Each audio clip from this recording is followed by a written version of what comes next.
Good morning. So I haven't shared what I paint on. I actually paint on glass. Um, it's been years ago. My mentor, now he started me out like this. So I've just adapted to it.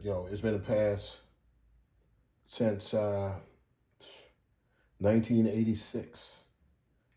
But I do paint on wood as well. I do have a turtle wood palette that I use that I use from time to time, and then I also have some palettes that my good friend Vicky Gooch's husband Jerry Gooch made for me, which I use from time to time too. So I go between the two.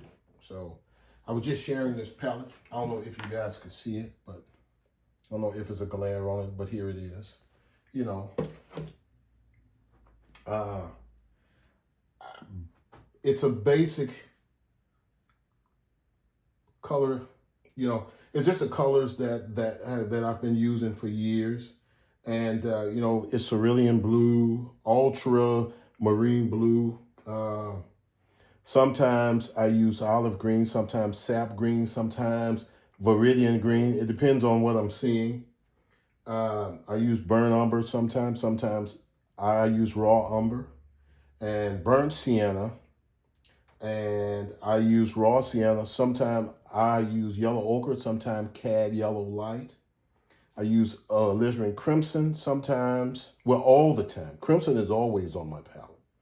And then I use cad red light, which is always on my palette. But sometimes I will substitute those for for maybe for maybe a I would say Indian red or a Venetian red or something like that. It just depends, and then I use titanium white. I will I will make my violets, uh, or mix my violets. I use ultra marine blue plus alizarin crimson. To mix that mix. That gives me the deepest violet I can possibly get. So, and then on the medium, I use sometimes I mix linseed oil with liquid. And so as I'm painting fat over lean, I will incorporate that even more. So anyway, I am going to get started now. And sometimes I don't know where to start. So I just pick a random area. So let's say I will start with the nose today. Whatever brush it takes. Sometimes I use a big brush, sometimes I use a small brush. This is still in the big brush phase, but I do want to bring this along just a little more. This is definitely in the big brush phase still. All of this big brush phase. But I would like to start getting an understanding of what's here. So I am going to probably use a smaller brush, go in and out between the two, just to see, what actually works best for me. So I'm going to get started with this now. And then it's a lot of restating going on. So if I'm not talking, it's because I'm thinking and then I'm restating some things as I go along. Okay?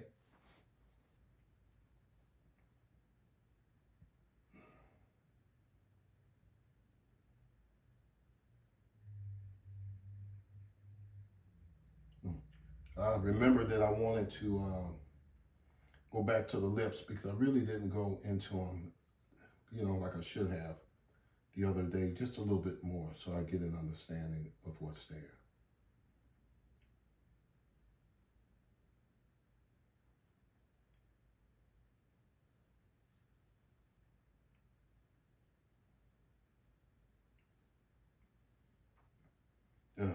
And shoot, I wonder if you guys, if you get to your painting and you think about it, you say, well, then when I go back into it, I'm going to do this or this. That doesn't necessarily work for me. I may say that I'm going to do this, and then do you get in here then go totally opposite of what you thought you were going to do? So that's the way that I actually work. I say that I'm going to do this, but for some reason I'm going to work on this. But for some reason, once I get in here, it changes. And, and, and I start the total opposite way of what I was thinking about painting. So it takes me a bit to sort of get into what I'm doing too. I don't know if you have to go through that, but I do sometimes. It takes me a while to get started.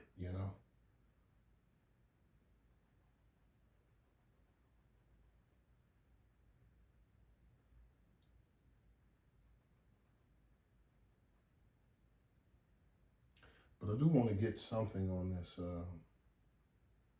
the lips, get started on it.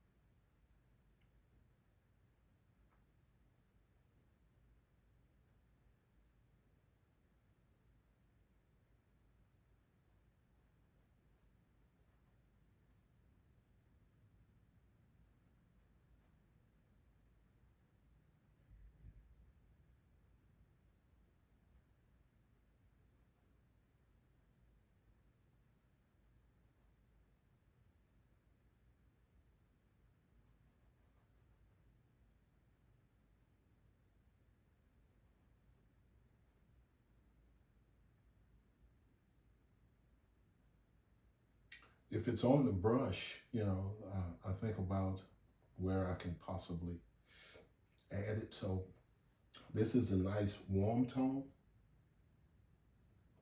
So I could spread it out just a little bit more.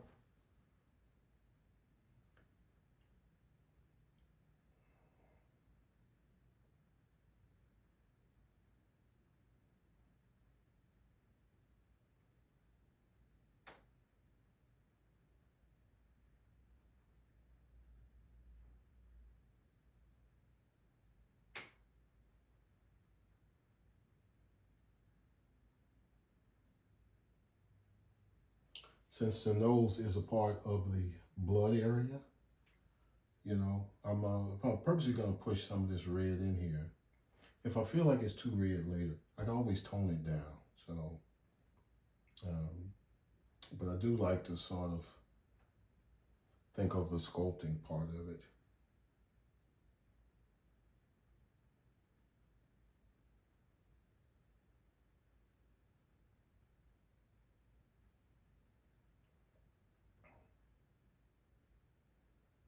Like this, I could tone this down. The wing of the nose, I could tone it down just a bit on the wings. Still keep that fairly red because that's going to come forward. I want to pay close attention to that.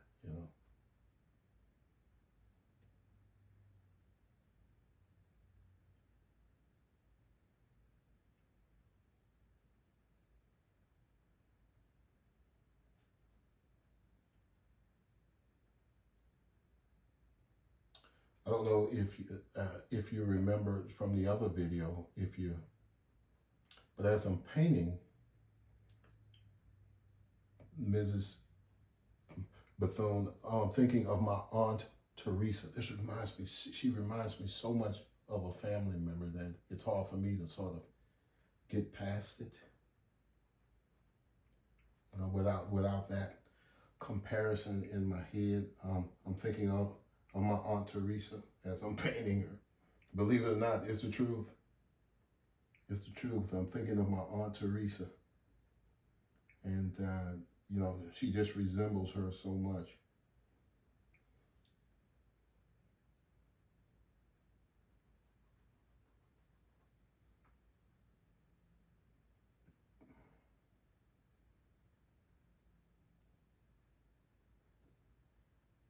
Sometime I will take some of these colors I'm using, and like I'll mix a skin tone, and then I will use it in its gradient, and in gradation.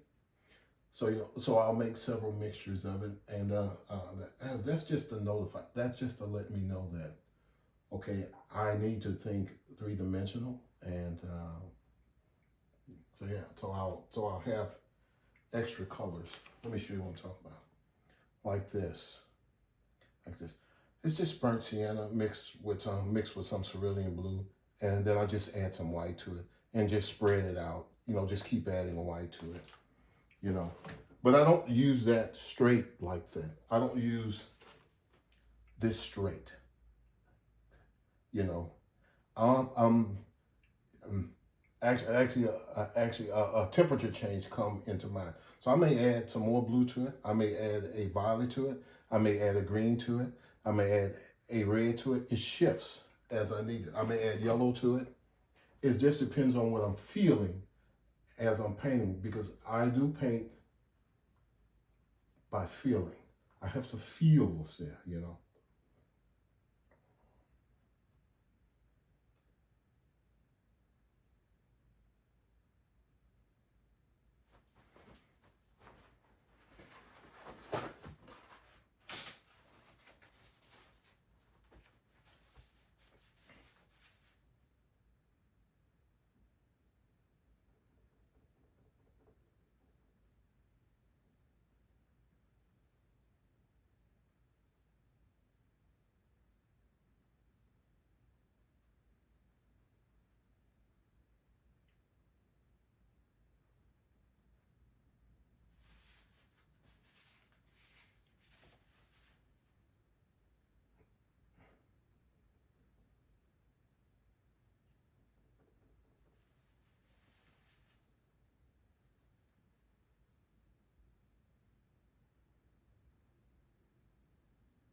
Oh, and by the way, I'm still drawing. I haven't changed. I'm still drawing. Still still trying to get the drawing, make it better.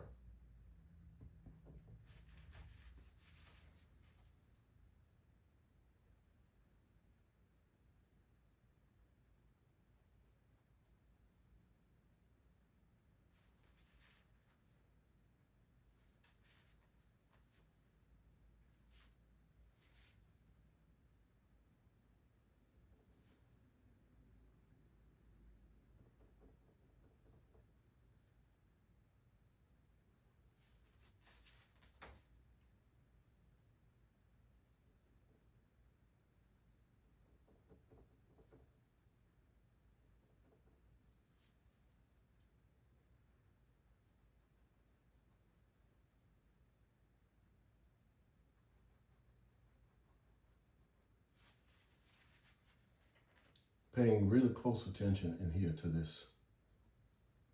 I can move the lips, but I want to focus in here. So that this will be most of my focusing today is that I really want to work somewhere in that area. I want to see just how strong I can get it. So how much better I can get it.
Still exploring, trying to figure out what color and value works best as I move along. I'm hoping to create something that's totally different than what I'm seeing here, um, color wise. But it takes a while for me to start reeling things in. You know, like in basketball or football, you know, you get into this zone. That's what I'm searching for. I'm searching for that zone. And often you have to paint for a while to get in that zone, meaning that, you know, for the people that paint from life, you would know exactly what I'm talking about. You don't start feeling what you're doing on that until you're getting ready to stop. You know, you're like, man, I could sure use another hour with that model. You know, well, that's kind of the way it is with me when I'm painting and I'm trying to explore. Uh, it takes me a while just to get into that groove. So you may see me restating some stuff over and over and then moving some stuff over and say, oh, this angle was wrong. Like I can already tell this angle needs to be changed again. So I could see it. And that's a part of just drawing, you know. So I would get a brush, and I'm not gonna wait to change that angle. I don't do that. I change it as I see it. That way I don't have to guess later. I could go back into it. Let's tone it down just a bit. Let's take it down a little bit. See how this looks. Let's go a little bit more. I add different colors into it. This is it's like a navy blue kind of outfit. So I'm looking at the angle and I'm adjusting that angle. So if I do it there, also need to do it, get another smaller brush. You know, this is the actual way that I go about drawing. Yeah. As I when I'm drawing from life too, I just you know it's my way. You know, like we said, it's many ways of doing things, but this is just how I go about doing it. It's worked for me. So so whatever you do, you know, just remember, and it has to work for you. You know, you can't paint in anybody else's head. You can't let anybody dictate what's in your head. You kind of have to go. Now I'll go in and you know, as I'm working, I'll clean that edge up. One thing that I did get from Mr. Kinsler is to paint the illusion. So I do my best to paint the illusion and try not to see too much. It's hard. It's hard, you know. I was when I first started portraits 40 years ago, you know, I mean, we painted from photo references, you know. I mean, so, you know, that was the start, you know. I was 17 in high school, 17 or 18.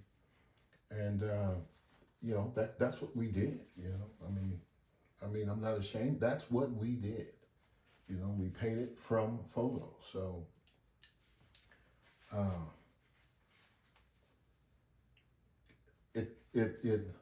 it takes a while to sort of rid that mindset of painting from photos. You know, of seeing things a little bit different. So, you know, not putting too much. Let me say that. So I'll put some in. Later on, if it feels like it's too much, then I'll take it out. So it's a reduction thing. I'll put it in. Okay, I'm feeling good about it. Okay, nah, too much, take it out. So That's okay. You don't have to feel like you're some kind of bad person, or you're not this perfect artist because you don't get it right off. Don't worry about that. Just paint.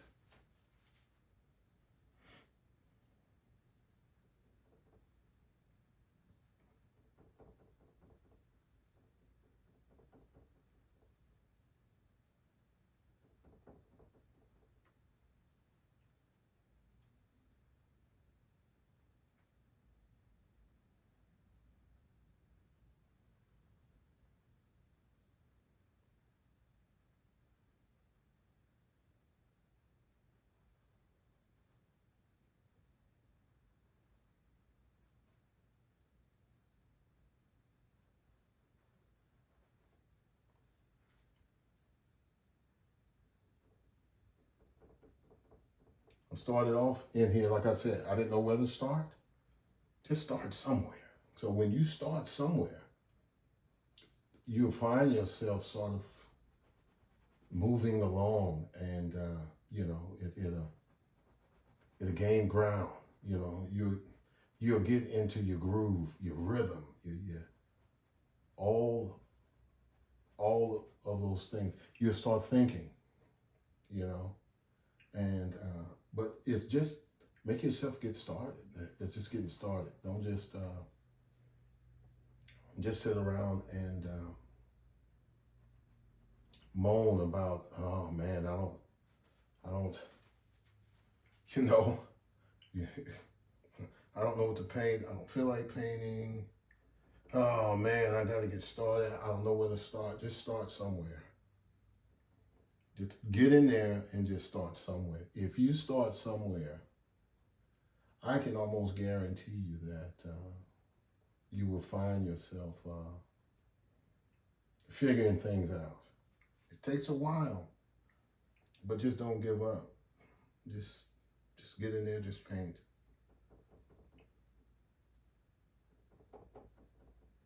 I see so many wonderful artists on social media. God, man, it's so many of them. You know, I could name a bunch of them that I've been following them for years, and they probably don't even know that I follow them, but I've been following them for years. And but I've often had questions like, man, how do they start? You know, do they do this or do they do that? And you know, the real conclusion is, I'm just going to join this right over here. Just join it all together. I could come back and think about that side plan later. I just want to get a feeling of what's there.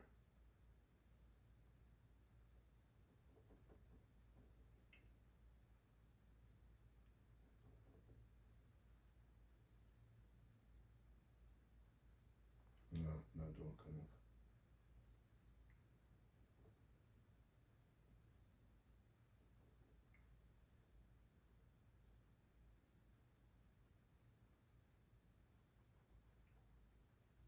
Yeah, I feel like I'm painting my aunt Teresa as I'm painting this, and as I'm working on her painting. One of my dad's older sisters. She's no longer here with us. My dad, he's no longer here with us either. Sometime I'll share my dad's painting that I painted of my dad with you guys. Yeah, I'll share that. It's in my living room. It's called Good Life. It's called that because that's a comment my dad used to always say to me. He would say that if I had a good life, I mean, no, I had a good life, and then if God was to take me now, uh, that's okay because my life was real good. I did what I wanted to do. He was a merchant seaman, so he would travel. He traveled the world, and he was just a happy camper. in that sense, he said he would always tell me that he had no regrets whatsoever, that it was great. So I often think of him in that sense, great guy.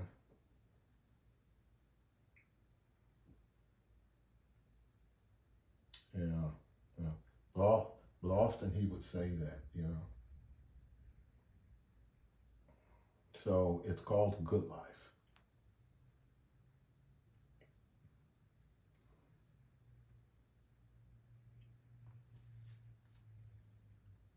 I try to work around the eyes and build the structure that's around the eyes. I'm in no big rush to get in there, but I will think about uh, it, constant measuring. I'm just eyeballing it.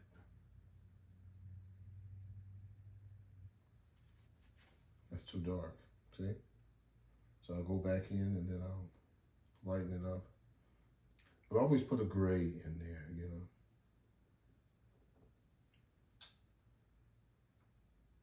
Let's try it again. Liking for it to be just a little bit. And then while I'm at it, just kind of think about that particular angle. I'm going to clean it up later. If you do something to one eye, I try to go back and do something to the other eye, just so I can keep it moving. Yeah. Moving in the right direction.